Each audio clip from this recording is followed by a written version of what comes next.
What's better than pumpkin soup on a cold winter's night? How about smoked pumpkin soup cooked on the Weber grill?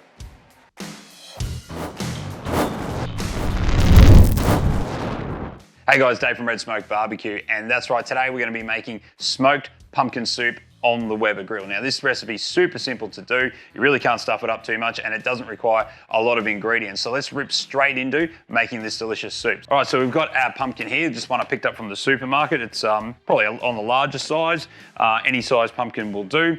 We've got about 3/4 cup of diced bacon. Now, I did fry that off a little bit just to help it cook along a little bit. I've got one small diced onion. I've used the purple onion because that's all I had. Preferably use a brown onion if you have it. I've got about 2 tablespoons of butter. Now rubs, the rubs we're going to use are the Bulldozer rubs. The first one we're going to use is the Hogfather, which is a sweet smoky sort of a rub. So that's perfect to add in there. And then we're going to use the award-winning Spog rub, which Spog is salt, pepper, onion, garlic, pretty much all the things that you want to put into a soup. So this one is perfect for that. And then we've got a little bit of cream, but we'll leave that to the end. That's just when we blend up the soup. You can add that to your liking. All right, so let's talk about prepping up this pumpkin. Now what I've done here is I've actually drawn a bit of an outline on this pumpkin. Now it's not a necessary step. I'm just showing you roughly where you want to cut your pumpkin. And because we're going to take this off as a lid, we're going to carve out the inside and we're going to put the lid back on. We don't want to cut the lid out straight down, because if we do that, when we put the lid on, it's just going to fall in. So what you want to do is take your knife and cut it roughly on about a 45-degree angle. We're just going to start off by putting a knife, for me, just on the outside of these lines that I've drawn here as a guide, working our way around. Okay, so I've trimmed it out around now the shape with my sharp knife. I'm just going to use a bit of a steak knife here, and I'm just going to trim around those lines.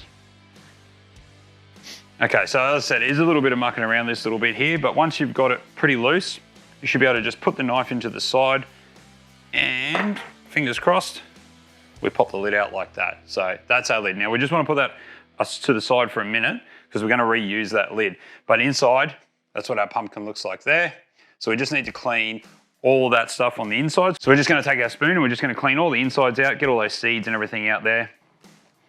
All right, so once you're confident that you've got all your insides of the pumpkin out, you should end up with a bit of a bowl situation like that. Okay, so what we're going to do is the same with the lid. We want to keep this lid because it's going to sit back on top. So what we want to do is just trim that little bit of stuff off there. Now that we've cleaned out the pumpkin, the lid should sit back on perfectly like that, and there you go. Now, if you find through the cook, the lid starts to shrink or you've cut it wrong and the lid falls back in, what you can do is get like a kebab stick or a skewer and just pierce that through under the lid. If the lid sits up a little bit, it doesn't really matter. It doesn't need to be airtight, but it will shrink down during the cook. So let's take our lid back off. Now what we're going to do is add our rub in first. So I'm using, like I said, the Bulldozer Hogfather just because it's a sweet and smoky rub. If you don't have this particular rub, just any sort of sweet rub will do, but I'll put a link to this one in the comments below. So just a little bit of seasoning in there to your liking. And then really, all we're going to do from here is add our ingredients in no particular order. So we're going to put our onion in, we're going to add our bacon, and we're going to put our butter in. Easy. And then for me, I'm just going to use a little bit of the Bulldozer Spog. Like I said, this is the salt, pepper, onion, garlic. Again, link in the description below where you can get that. But if you don't have this one, just any sort of salt and pepper is what I would recommend on top. All right, so pretty straightforward. Lid goes back on top. Now let's go outside. We'll fire up the Weber. Okay, so we're outside now at our Weber. The briquettes are ready to go. So we're just gonna set the Weber up now. And then what we're gonna do is set up a basket on one side. We're doing offset cooking in this one. We want the temperature to be around 275 to 300 would be ideal. So I'm just going to put the lid on and let it settle down for a few minutes while it comes up the temp, and then we can add our pumpkin. All right, so we've given it about 30 odd minutes or so, and the Weber has calmed down. So it's running a little bit hotter than I wanted. It's just over 300 at the vent, but that's okay. It'll settle down as the cook starts. So what we're going to do is we're going to open it up. We're going to take our pumpkin. We're going to leave the lid on, and we're just going to pop it in direct cook, so opposite the heat source. We're not going to add any timber chunks at this point, and we're going to come back and check it in about an hour. This is probably roughly around a 3 to 4 hour cook, so about every hour or so we're just going to rotate that pumpkin away from the heat source. So we'll come back and check on it soon. Okay, so we're at 4-hour cook mark now. Now we checked this out at about an hour and it was really firm, hadn't really browned off too much yet, so we just gave it a rotate. And then at about the 3-hour mark, it was looking pretty good. So we took the lid off just to allow a little bit of smoke to get inside, and it's pretty much ready to go now. So all we're looking for now is sort of a probing for tenderness. So it's not really about temperature, it's just got to be nice and soft. So you can see if I drop the knife into the lid, it goes in there pretty much like butter. And if we probe around the outside of that hole that we've cut, the knife just goes straight through, and just by pushing on the wall, you can see it's nice and soft. So what we're going to do from here is we're going to transfer it into a dish. We're going to take it up to the kitchen and on to the next step. Okay, I told a little lie there, we didn't quite go back straight into the kitchen. I decided it was easier to do this next step here first. So all we're going to do here is basically break up the pumpkin. So even the top of this lid is nice. So all we're going to do is grab a pot. We just want to peel as much of that pumpkin, you see how soft it is, off into the pot. Okay.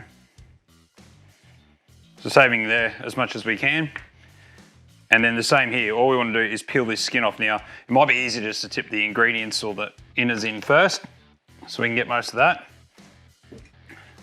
I can tell you this is nice and hot, so you will want some gloves on. Okay, and then just peeling off the skin, off the pumpkin.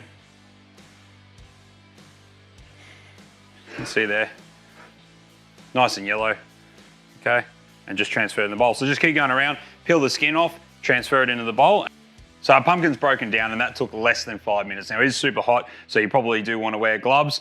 And we've ended up with this skin or this outer shell. We're going to discard that. And now we've got this pile of beautiful, hot, soft, fluffy pumpkin. So I'm going to take this upstairs now to the kitchen. We're going to light the stove top up and I'm going to show you the next steps or the final steps into turning this into beautiful pumpkin soup.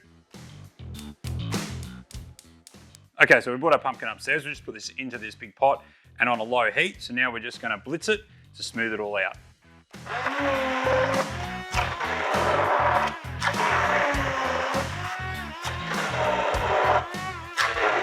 All right, so you can see there after a pretty quick blitz, it's already gone nice and smooth. Now this is the part where it's up to you on consistency. So what we're gonna do is add a little bit of cream. This is 300 mils. I'm gonna start off by adding maybe half that into the mix. And then we'll just adjust from there. If you don't like the consistency that I've done it at, the thicker style consistency, just add in some water. So just add a little bit as you go till you get it to the consistency that you like. You can also add a little bit more cream in there.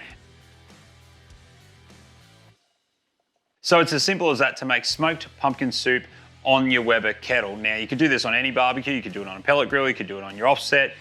You just got to give that pumpkin plenty of time to get nice and soft, because the softer it is, the easier it is to blend up and to get that consistency. Now, if you find that you like your soup a lot thinner, just add a little bit more water. I've used about 3 cups of water here, and it's sort of like a medium thick texture. You could add a little bit more water, a little bit more cream, make it runnier. Add a little bit as you go, give it a stir, see how you like it. Same with the seasoning, you can always add a little bit more salt and pepper if you like. Now, I'm pretty happy with this one, so I can't wait to go and dig in. But before I do, if you like this video, give it a thumbs up, and if you haven't already, subscribe to the channel. It's free to do, it means the world to us. And while you're there, check out some other videos in our catalog. We've got videos on competition barbecue, gear reviews, and of course, other recipes. So I'm gonna grab this bread, I'm gonna dip into this soup, and until the next video, we'll catch you then.